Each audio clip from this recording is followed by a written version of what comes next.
नमस्ते, आपका स्वागत है ललन टॉप में। आज हमारा ये जो बैठक है इस फिल्म के लिए है जिसका नाम है सिया। बहुत स्पेशल फिल्म है, मैं बताती हूँ क्यों। फिल्में तो बनती रहती है, बहुत मेहनत लगती है, बट इस वाली फिल्म में क्या बात है, इनका डायरेक्टोरियल डेब्यू है और इनका डेब्यू है। कॉन्ग्रेचुलेशन, बहुत बधाई आपको। हमने फिल्म के थोड़े स्टिल्स और सीन्स देखे हैं तो उस पर भी बात करेंगे। आप ललन टॉप में रह चुके हैं, आपके लिए बहुत नॉर्मल है, तो कैसे फील हो रहा है? मैं एकदम ललन टॉप फील कर रहा हूँ। वेरी नाइस, हम सब ललन टॉप फील करें। तो लेट्स स्टार्ट विथ ये फिल्म बनी कैसे आपके लिए। आपने प्रोड्यूस की इतनी सारी फिल्में जैसे न्यूटन, आंखों देखी, बहुत सारी ऐसी ब्रिलियंट फिल्म्स, मस्तान, हम सबकी इतनी फेवरेट फिल्म है वो। तो प्रोड्यूसर से फिर डायरेक्टर बनने का मुझे वो जानना है। और आपके लिए ये फिल्म हुई कैसे? आप MBBS कर रहे थे, बट ऑफकोर्स वो एक जुनून, एक पैशन लगातार बना रहा इतने सालों। तो आप तीनों की उस जर्नी। अभी तक आपका स्टोरी चल ही रहा है क्या MBBS वाला? अच्छा, अलग कहानी है। खंडन करूं नहीं, मैंने छुप कर रह रहे थे हॉस्टल में। आयुर्वेद से ग्रेजुएशन किया, फिर आयुर्वेद से MD की है।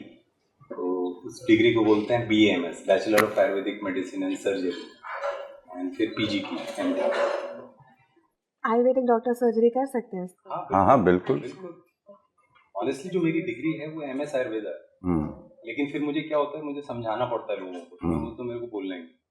वही मैंने कहा, अभी तक कहानी समाप्त नहीं हुई कि जिंदगी भर का वो चलता रहता है। But how did this film happen for you? तो बेसिकली मैं इस फिल्म के पहले एक सीरीज़ शूट कर रही थी, उसका नाम बारात है।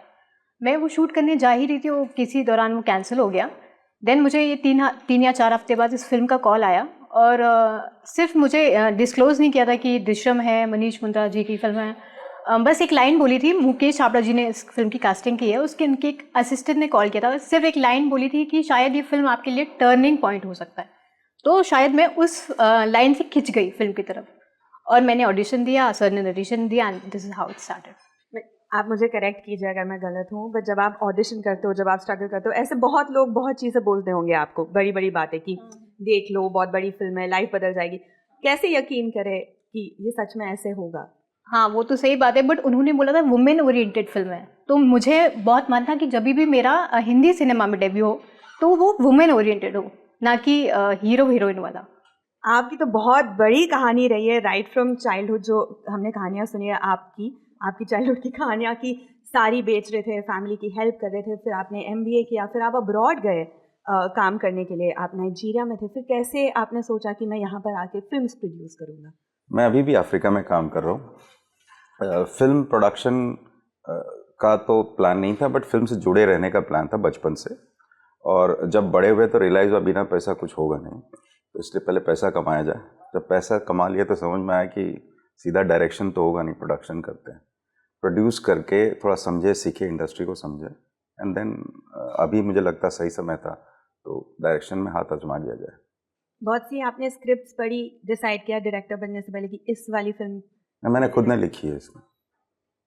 बट मैं आपसे ये भी जानना चाहती हूँ, एक प्रीवियस इंटरव्यू में आपने कहा कि फिल्म प्रोडक्शन एक वो वर्स्ट जरिया है पैसा कमाने का, क्योंकि स्पेक्यूलेशन का बिजनेस है। बट फिर भी आप किस बेसिस पर डिसाइड करते कि किस फिल्म को आप बैक करोगे? सबसे पहले तो फिल्में मैं पैसे कमाने के लिए नहीं बनाता हूँ। 99% फिल्में जो हमारे यहाँ बनती है नुकसान ही करती हैं। बहुत स्पेकुलेटिव बिजनेस से मैं वापस कहना चाहता हूँ। फिल्म बनाने के लिए जुनून चाहिए होता है, पैशन चाहिए होता है। कुछ लोग इसको बिजनेस बनाना चाहते हैं, वो मुँह की खाते हैं। तो मेरे दिमाग में ये बहुत क्लियर था कि फिल्म बनाना है तो पैशनेट होकर बनाना, और उसी कहानी को बनाना जो जहन में जाती है, जो दिल को छूती है, उसके अलावा बनाना नहीं है। तो इसलिए जब भी हम कहानी सुनते हैं, चूज़ करते हैं, हमारी टीम, हम लोग तो ये सोचते हैं कि ये कहानी क्या शुक्रवार, शनिवार, रविवार से ज़्यादा देर तक टिक पाएगी दिलों में, और उस कहानी को ही हम चूज़ करते हैं जो हमारे इर्द गिर्द रहती है, हमारे साथ चलती है और सालों साल तक चलेगी। तो हमारी सारी फिल्में जो हैं उनकी उम्र काफ़ी लंबी है, शेल्फ लाइफ बहुत लंबी है, और इसलिए हमारा यही मेन मकसद रहता है कि हम ऐसी फिल्में बनाएं जो हमारे साथ रहे, हमारे साथ ग्रो करे, और हम चले भी जाएं तो भी पीछे आबाद रहे। आप सबने बहुत फिल्म जैसी जितनी ग्लैमरस दिखती है, आप सबने पर्सनली बहुत ऐसे शॉर्टफॉल्स भी देखे हैं, हार्ट ब्रेक्स देखे हैं। जैसे आपने आंखों देखी प्रोड्यूस करी, बट आपने उसमें पैसे गंवाए। आपने अभी बताया कि आप सीरीज़ वो जो शूट करी थी वो हुआ नहीं। आपने हमारे जो लास्ट इंटरव्यू में कहा, उसमें अब मैं नाम लूँगी, शायद आपको फिर से बुरा लगेगा, बट आधार का जो कुछ अभी तक अपडेट में आपसे वो भी आधार की बात नहीं करते हैं। नहीं करेंगे, क्यों नहीं करेंगे। बट आपने सारा ये देखा है, राइट, एक्सपीरियंस किया है, तो फिर how do you deal with that? Sir से शुरू कीजिए ना। आधार बोलूं? आप सब बोलिए। बट उसके अलावा भी कितना आधार मेरे लिए ना एक फिल्म नहीं, आधार मेरे लिए इमोशन है। जी 18 साल की मेहनत के बाद मुक्काबाज हुई, कैसे हुई सबको पता है। उसके बाद सबसे पहली फिल्म अगर कोई साइन की थी तो आधार की थी। मेरे लिए वो मेरी 19 साल की मेहनत है, मेरा सपना है, it's not just a film. और मैंने उस फिल्म के लिए मुक्काबाज की फिजिकलिटी ब्रेक की। इवन इस फिल्म के लिए भी इसके पहले कुछ और शेप में था, लेकिन जब उसका रिटर्न नहीं आता ना, मेरे लिए उसका रिटर्न ज़ीरो है, तो हर्ट। और जब भी मैं आधार कार्ड निकालता हूँ मेरे जेब से, मेरे को ना पीड़ा होती है, तकलीफ, क्योंकि मैं फिल्म ऐसे नहीं करता कि गए पिक्चर की और निकल गए और दूसरे पे चले गए, मैं ऐसे करता नहीं। लेकिन ना somehow मैं थक गया हूँ ये सब कर करके, कि ऐसा लगता है अपना कलेजा निकाल के दे दो और आपको लौट के कुछ मिलता नहीं, तो सिर्फ पीड़ा होती है, जिसको बोलते हैं ना छाती फट रही है। तो मेरी जब आधार की बात होती है तो मेरी छाती फटती है, इतनी तकलीफ है। क्यों? क्योंकि मैं एक फिल्म के लिए ना मैं 20 चीज़ें छोड़ देता हूँ। आधार मैंने सबसे पहले साइन की थी और न जाने कितनी फिल्मों को मना किया, जबकि मुक्काबाज करने के नॉर्मली ऐसा होता है कि आप जिस तरह की फिल्म करते हैं आपको उस तरीके की फिल्में ऑफर होती हैं। मैंने सब मना किया। मैंने वो फिजिकलिटी ब्रेक की जिसको अचीव करने के लिए लोग बहुत मेहनत करते हैं, मैंने ऐसे कि सुना और मैं एक फ़ोन कॉल पे हाँ करता हूँ, लेकिन जब चीज़ नहीं मटेरियलाइज होती तो पीड़ा होती है। तो मैं उस पीड़ा से गुजर रहा हूँ, अभी सीख रहा हूँ। इसके अलावा भी जो हुआ है, how do you then deal with that? See उससे फिर आप उभरते कैसे? एक क्या होता है ना, एक आपके पास ऑप्शन नहीं होता, तो वो एक अलग फेज होता है। लेकिन जब आप चूज करते और वहाँ जलेबी नहीं छन पाती, जबकि सब कुछ करने के बाद जलेबी जब नहीं छनती तो पीड़ा होती है। तो जलेबी आपके अंदर होती है, अजीब सा उसका शेप होता है, अजीब सा उसका कलर होता है। मैं इमोशन की बात कर रहा हूँ, तो आपका इमोशन है जलेबी बन जाता है, जिसको सिर्फ आप समझते हो। मैं सच बताऊँ, मैंने आधार कार्ड लेके चलना ही बंद कर दिया। अरे वो तो लेके चला करो। नहीं, मैं बचता इसलिए हूँ क्योंकि जब मैं निकालता हूँ तो सबसे पहले मुझे याद आती मेरी पिक्चर। प्रॉब्लम क्या है, मैं इतना घुस गया उस फिल्म में। कोई रिग्रेट्स होती है आपको? क्या आप आगे चल के इतने अटैच्ड नहीं होंगे या इतने? बिल्कुल नहीं, सीखूंगा तो मैं ख़त्म हो जाऊंगा थोड़े दिन में। क्योंकि मैं प्रॉमिस पे चलने वाला आदमी हूँ, वो चीज़ें ऐसी होती नहीं। इंडस्ट्री से आपने सीखा। आपके लिए जब ऐसे कुछ होता है, आप फिर भी और देखना बाकी, ये जो शुरुआत है, बट आप कैसे डील करते हो? तो बेसिकली मैं 2017 के लास्ट में बॉम्बे शिफ्ट हुई थी। उसके पहले मैंने जबलपुर में 7 साल थिएटर किया, जहाँ से मैं बिलोंग करती हूँ। उसके बाद भी वहाँ से भी मैं ऑडिशन देती रहती थी, ऑनलाइन जैसा चलता है ऑडिशन, और यहाँ पे आके भी मैं ऑडिशन देती रहती थी। आराम नगर में हम लाइन में लगते थे, वो सब प्रोसीजर चालू है अभी भी। बट एक एक्टर के लिए बहुत डिप्रेसिंग है जब वो यहाँ तक लॉक होके फिर रिजेक्ट हो जाता है। तो मेरे साथ हमेशा ऐसा हुआ है, यहाँ तक लॉक होके रिजेक्ट हो जाता था, लॉक नहीं होता था। तो वो ऐसा ना डाउट आ जाता है एक्टर को कि शायद हम नहीं बने हैं क्या इस काम के लिए, या हमसे नहीं आता है। तो ये सब करके, और कुल मिला के 5 साल से मैं एक बहुत अच्छे किरदार के लिए बैठी थी कि शायद अच्छा आएगा आएगा आएगा आएगा। एक टाइम ऐसा आया कि मुझे लगने लगा शायद मैं फील्ड छोड़ दूँ क्या, मेरे लिए नहीं बनी। लोग बोलने लगे थे, फिर मुझे लगा नहीं, एक वर्ड था पेशेंस। मैंने पेशेंस रखा और उसके बाद शायद मुझे ये फिल्म मिली। ये मैं इस फिल्म को बेसिकली मैं डेस्टिनी मानती हूँ कि घूम फिर के मेरे पास आई थी। और आपको लगता है सीता का जो किरदार आपका है has been worth all of that, जैसे वो मुकम्मल हो? जी। आपकी जो पहली फिल्म थी जो आपने प्रोड्यूस की थी, आंखों देखी, हाँ, आंखों देखी। और उसमें जो फिर आपने पैसे कमाए, पर उसके बाद हम बहुत खुश हैं कि आपने ऐसी फिल्में बैक की, बट आपका फिर उस प्रोसेस से आपने कैसे डील किया? नहीं, पैसे से अटैचमेंट नहीं है मेरा। पैसे का नुकसान कोई ख़ास बात नहीं है, क्योंकि मेहनत करते हैं, जो किस्मत में वो आता है। जीवन जो मेरे हिसाब से जो मैंने जिए हैं लगभग 50 साल इस धरती पे, मेरा ये मानना है कि जीवन दुख और सुख, विरह मिलन और सांझ सुबह का मिश्रण है। जब कभी समय खराब आता है तो आपको संघर्षरत रहना पड़ता है, और जब समय अच्छा आता है तो आप उसी तरीके से हम्बल रहो, और वो ज़िंदगी आराम से कटती है। तो जो भी कभी ऊपर नीचे होता है ज़िंदगी में, हम उससे शिक्षा लेते हैं, सीख लेते हैं और आगे बढ़ते हैं। आधार की जैसे बात करें कि आधार मेरे लिए बहुत प्रिय कहानी है। एक्चुअली मैंने ही सुमन घोष जो डायरेक्टर हैं उनको इनवाइट किया था कि आप आएँ, बनाएं। उन्होंने कहानी भेजी थी, उस पर बैठ के हमने मेहनत करी और उस कहानी को बिल्कुल चेंज किया, उसकी पटकथा लिखवाई और फिल्म शूट किया। गलती मेरे से ये हो गई कि हमने आज तक ना कोई फिल्म बड़े स्टूडियोज़ के साथ हमने कभी वो नहीं किया, बंदिश नहीं किया है, कोलैबोरेशन नहीं किया। वहाँ पे गलती ये रह गई कि हमने जियो के साथ कोलैबोरेशन कर लिया। आज तक हमारा रिकॉर्ड रहा है कि हमारी फिल्में कैसी भी बनी हो, चाहे वो एक्स पास्ट इज प्रेजेंट है जिसका कोई नाम नहीं लेता है, हम थिएटर में लेके आए हैं, ये हमारा रिकॉर्ड है। और आधार एक ऐसी फिल्म है और एक और है घात।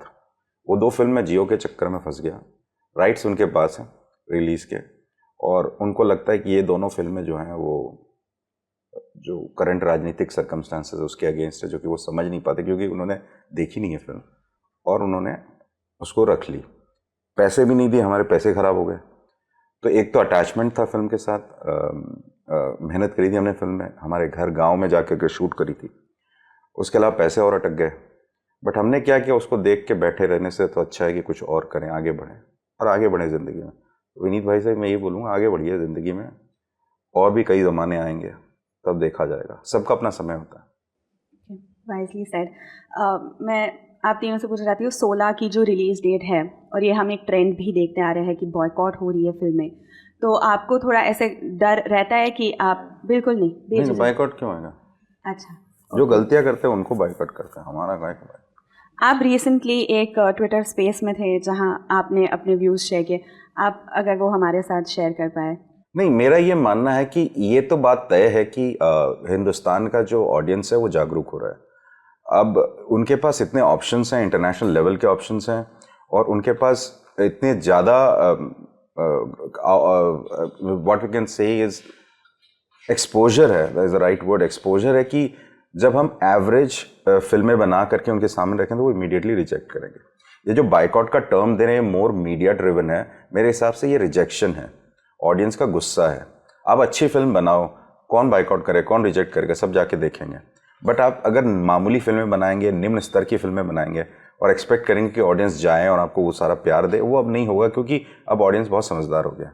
तो this is just a signal for Hindi film industry at least, because बाकी सारी इंडस्ट्री तो सही चल रही है, हिंदी फिल्म इंडस्ट्रीज की वो वापस ड्राइंग बोर्ड पे जाए, मेहनत करे स्क्रिप्ट पे, कॉन्सेप्ट पे, कंटेंट पे, और उन कहानियों को मेहनत करके वापस सही ढंग से पेश करे, ऑडियंस वापस आ जाएंगे। ऑडियंस के गुस्से को सर माथे पे रख के अपने आप को काम करना चाहिए, बाकी बाइकआउट वगैरह कुछ नहीं होता। क्वालिटी फिल्म बनाएंगे तो अपने आप चलेगी। इन्होंने कहा जैसे साउथ की फिल्में अच्छी चल रही है, मैंने ये सबने नोटिस किया होगा, साउथ नहीं, मराठी भी, बंगाली भी। जनरल हिंदी से अगर हम थोड़ा अलग हो, सारे हीरोज़ ना लार्जर देन लाइफ, उनका एक जैसे पर्सोना होता है स्क्रीन पर। आप वैसे नहीं करते हो। जैसे मैंने फिल्म अभी देखी, यू आर वेरी कंफर्टेबल कि यू नो अपने आप को ज़्यादा ग्रैंड या स्क्रीन पे वैसे प्रेजेंस ना दिखाना। जब मैं एक्टर कहती हूँ या हीरो कहती हूँ, लोगों के दिमाग में जो आता है, you don't fit in that mould. तो ये आप कॉन्शियसली करते हो मूवी का जो होता है कि you are perfectly secure in this space? Consciously करता हूँ, प्लस मैं बिलीव पे चलता हूँ। मैं किसी में भरोसा करता हूँ तो मैं ज़्यादा सोचता नहीं। मतलब आई थिंक एक फ़ोन कॉल पे मैंने हाँ कर दी थी। आपको नहीं लगता कि मैं हीरो हूँ, मुझे वो इस्टेब्लिश करना चाहिए, नहीं, लगना वैसा चाहिए? मैं सोचता नहीं हूँ। मैं मेरे आसपास जब देखता हूँ तो मेरे आसपास ज़्यादातर अपने देश में बहुत साधारण लोग दिखते हैं। उनकी ज़रूरतें साधारण हैं, उनकी समस्याएं साधारण हैं, और ज़िंदगी ऐसे ही चलती है। किसी किसी की ज़िंदगी में अफलातून कुछ हो जाता है। अब जैसे कोई ऐसी बड़ी घटना घट जाती है जिससे पूरा परिवार शेक कर जाता है, पूरा इलाका शेक कर जाता है, लेकिन वो घटना करने वाले भी हमारे ही आसपास हैं। मुझे लगता है कि ऐसी कहानी अगर कोई कह रहा है तो मैं एज एन एक्टर मैं चाहता हूँ कि मैं क्या कंट्रीब्यूट कर सकता हूँ सोसाइटी को। तो अगर एक कोई बेहतर कहानी कही जा रही है, मैं एज एन एक्टर अगर उसका हिस्सा बन रहा हूँ तो मुझे डर नहीं लगता।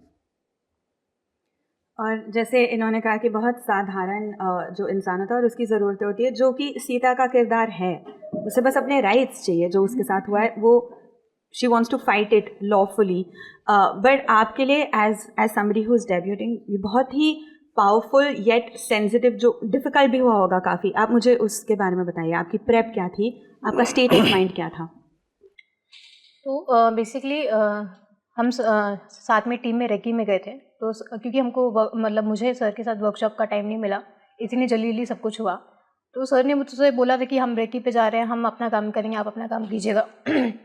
तो मैं जहाँ पे शूट हुआ है फिल्म, दैट्स प्रतापगढ़, मैं वहाँ पे जाती थी, लोगों से मिलती थी, गांव की लड़कियों से मिलती थी, औरतों से मिलती थी, उनके घर में बैठती थी कुछ देर, क्योंकि गांव की लड़कियाँ बेसिकली थोड़ा शाय रहती, ज़्यादा बात नहीं करती, दबी दबी रहती हैं। तो जितना मुझे मेरे कैरेक्टर के लिए चाहिए था, मैं उनसे बात करती, रहन सहन, बोली, वो सब मैंने अपने कैरेक्टर में डाला है। This is how I shape my character. एक सीन है, बहुत ही हार्ड हिटिंग था, डिफ़िकल्ट था देखने के लिए भी। एक मिनट के लिए आई वाज लाइक मुझे उठ के बाहर निकलना चाहिए, क्योंकि इट गॉट टू मच। जो आपने जो जैसे कार में जो होता है, मैं स्पॉइलर नहीं देने वाली, आपको पता ही है फिल्म किस बारे में है, बट वो जो सीन था, पहले तो इतना सेंसिटिव सीन है, आप ऐसे कैसे उसको शूट करते हो और दिखाते हो, और आपके लिए पहली बार ऐसे कुछ करना, व्हाट वाज दैट लाइक? अच्छा, वो कार का आप सीन पूछ रहे हो? और उसके Actually, पहले मेरी- भी जैसे I was like, I think the last time कुछ इतना हार्ड हिटिंग था, शायद उड़ता पंजाब में थोड़े सीन्स बहुत मुश्किल हो गए थे देखने में भी। जनरली ऐसे लोगों को समझ आ जाता है कि अब आगे क्या हुआ, इतना दिखाते नहीं है जैसे आपने जिस तरीके से शूट किया है। मैं वो प्रोसेस उस सीन का समझना चाहती हूँ। तो बेसिकली मेरे लिए सिर्फ वो कार वाला सीन नहीं, मेरे लिए पूरी मूवी ही बहुत डिस्टर्बिंग थी। लेकिन सबसे ज़्यादा डिस्टर्बिंग अगर आप पूछोगे तो अबडक्शन सीन था, जो कि आपने मतलब ट्रेलर में देखा होगा। वो बहुत ज़्यादा डिस्टर्बिंग था, उससे मैं निकलती नहीं थी, मेरे को एंग्जाइटी, पैनिक अटैक्स बहुत होते थे। और जैसे अभी पसीना आ रहा है वैसे उसी टाइम मतलब होता था। तो देखिए, और बहुत ही ज़्यादा इमोशनल जर्नी थी, बहुत ज़्यादा, क्योंकि मैं 2.5 महीने के बाद या 3 महीने के बाद निकली थी फिल्म से। इवन अभी भी मुझे नहीं लगता कि मैं निकल पाई हूँ फिल्म से। और आप ऐसे एक्टर के साथ काम करो जो पहली बार ये सब करे, तो आपने फिर कैसे किया? जहाँ तक इस फिल्म का प्रश्न है, मेरे अंदर गुस्सा 2019-20 में हेडलाइंस आई थी, 19 की बात है, जब ऐसा कुछ केस हुआ था और मुझे लगा था कि हम सिर्फ सुर्खियों को फॉलो करते हैं, जिस दिन ये न्यूज़ हट जाएगी हम उसके आगे नहीं बढ़ते, हम दूसरी न्यूज़ में लग जाते हैं। तो मुझे लगा कि इस केस के तय में जाना चाहिए और इसको फील करना चाहिए कि जिसके साथ ये हुआ है उसको कैसा फील हो रहा होगा और वो किस तरीके से, किन राहों से, किन मुश्किलातों से गुजरी होगी, और परिवार के साथ क्या होगा। और ऐसा करते हम 3-4 केस के पैटर्न्स देखे और हमें समझ में आया कि लगभग सब में एक सा पैटर्न है कि बाहुबली है, वो प्रताड़ित करता है अपने पावर के बेसिस पे, मुंह चुप कराने की कोशिश करता है, मुंह बंद रखवाने की कोशिश करता है, सफल हो जाता तो सब बढ़िया है, नहीं सफल होता, लड़की अगर उसके लिए संघर्षरत रहती है न्याय पाने के लिए, तो फिर उसे ख़त्म कर दो या उठा दो या कुछ भी कर दो और प्रताड़ित करो, और वो डिग्रीज बढ़ती जाती हैं। तो ये गुस्सा जो जहन में है, वो गुस्सा को मुझे उतारना था, लोगों के सामने लिख के ये बताना था कि आप सिर्फ सुर्खियों तक ना रहें, आइए देखिए पीछे क्या हश्र होता है और उस दर्द को समझिए। अगर हम उस दर्द को समझ पाएंगे तो हम इस समाज के जो एक अंग हैं, ज़रूरी नहीं कि हमारे सामने कुछ घटित हो, बट हमारे आजू बाजू में, आस पास में, या जिसके साथ घटित हो शायद हम उसके पास पहुँचे और कुछ मदद करें, कुछ हेल्प करें। तो वो सारा कुछ जो आप देख रहे हैं वो हमारा गुस्सा है। और मैंने जो दायरा फिक्स किया था वो ये इम्पॉर्टेंट था कि हम गंदी गालियाँ नहीं, भद्दी गालियाँ नहीं डालेंगे, हम इवन रेप शब्द का इस्तेमाल नहीं कर रहे हैं उसमें, ना मुझे रेप दिखाना था, ये था कि उसके बाद की जो विभत्सता है उसको दिखाना, पर उसको सच्चे तरीके से दिखाना है। और वही रीज़न है कि हम अब जो भी देख रहे हैं आप वहाँ पे, वो आपको झकझोर देता है, क्योंकि हम ये देखना नहीं चाहते हैं, हम ये पढ़ना नहीं चाहते हैं, हम इनको ऑस्ट्रिच की तरह मुंह बंद करके निकल जाना चाहते हैं। बट मैं कहता हूँ कि अब नहीं, आप देखें, समझें, फील करें और सोचें कि हम क्या कर सकते हैं, हम सब क्या कर सकते हैं। ये जैसे आपने कहा ना, सुर्खियों में हम रह जाते हैं, ये हर आए दिन की खबर है। जैसे लास्ट वीक की अगर हम बात करें, एग्जैक्ट जैसे आपने कहा कि उसने मना कर दिया, तो वेरिंग डिग्रीज में झारखंड से खबर आई थी, बट उसके अलावा भी खबर आती रहती है। मैं झारखंड के खिलाफ नहीं कह रही, बट इन जनरल ये बहुत होता है। तो एक तरीके से हम भी इनसेंसिटिव हो गए कि ये तो होता ही रहता है, ऐसे ही चलता रहता है। क्या उसको ही तोड़ना है, इन सेंसिटिविटी को तोड़ना है, और इसके लिए हमें थोड़ा सा जिगर रख के, आंखें खोल के देखना पड़ेगा, इस दर्द को महसूस करना पड़ेगा। वो सारा गुस्सा सामने दिखता है, इस वजह से हम शूट कर पाए, वही ताकत थी हमारे पास। गुस्से से ना एक ताकत बनती है, उस ताकत से ही हम वो शूट कर पाए और हम लेके आए अभी आपके सामने। Not to divert from her struggle and for justice. But आपको लगता है कभी ऐसे मेल सेवर कॉम्प्लेक्स हो जाता है कि मैन विल स्टेप इन, और फिर वो जो हम बहुत सारी फिल्मों में देखते हैं हमेशा ऐसा होता है कि जो हीरो आए वो and he sort of saves the day. आपको लगा है ऐसे फिल्म में? नहीं, मैंने वो बनाया नहीं है. इसमें लड़की खुद बोलती है हमें न्याय चाहिए, मुझे लड़ना है. फिर महेंद्र जो हमारा कैरेक्टर है, जो विनीत जी ने बखूबी से निभाया, वो कहते हैं कि सोच लो, एक बार तुम डिसीजन लेते हो फिर पीछे मत हटना. तो मेरे जहन में बहुत क्लियर था कि मैं ऐसा नहीं बनाना चाहता जो टिपिकल फिल्मों में दिखाया जाता. मैं ऐसा बनाता हूँ कि लड़की अपनी ज़िंदगी से आगे बढ़ना चाहती थी, बट परेशान होकर के फिर उसने डिसीजन ली कि अब लड़ाई लड़ूंगी. तो ये उसका खुद का फैसला था, उसे एक साथ चाहिए था कि और कोई साथ नहीं मिल रहा था. And that's how we have done. So the objective of film was कि वो नारी शक्ति खुद ही जागृत हुई है. ऐसा नहीं कि उसके लिए एक नर को आना जरूरी है, नारी खुद जागृत हुई. आपके जो रोल्स रहे मोस्टली हार्टलैंड स्पेसिफिक रोल्स रहे हैं, क्या आप उससे फिर अलग होना चाहते हैं और अलग रोल्स में दिखना चाहते हैं? कोई एफर्ट? हाँ बिल्कुल. एज एन एक्टर आप कोशिश करते हैं कि कुछ अलग किया जाए, कुछ नया किया जाए. और मैं हमेशा वो प्रयास करता हूँ कि कोई ऐसा किरदार जिसका स्टेट ऑफ माइंड बिल्कुल अलग हो, वो इस तरीके से पूरी सरकमस्टेंसेस में अप्रोच करे जिस तरीके से मैंने किसी और किरदार को करते समय अप्रोच ना किया हो.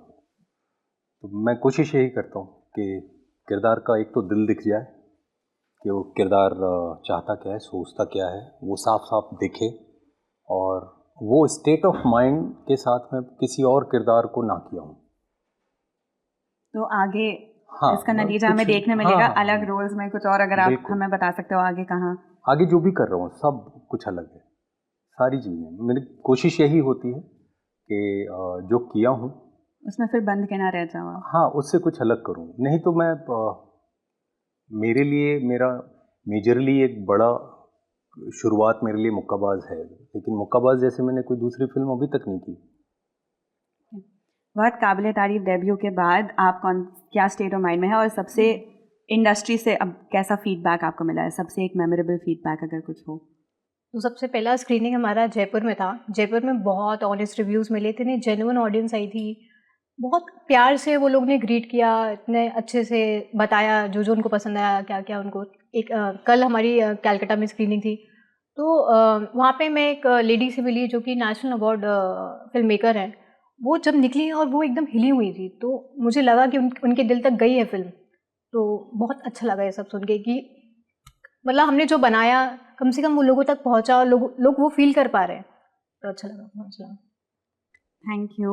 वो बहुत ऐसे हिला देने वाली फिल्म है और आप भी ज़रूर देखें. 16 की जो रिलीज़ डेट है 16 सितंबर, तो आप भी देखें. हमने तो देख ही लिए, रिव्यू भी आपको ललन टॉप पर मिल जाएगा. और जैसे इन्होंने कहा, it's one of those film जो ज़रूरी है देखना, ज़रूरी है समझना और फील करना, और जो हमारा गुस्सा होता है उसको और आगे हम लेकर जाए और उसका कुछ करें. तो थैंक यू, बहुत अच्छा रहा आपसे बात करके. और आप हमें कमेंट्स में बताइए आपको कैसा लगा. शुक्रिया.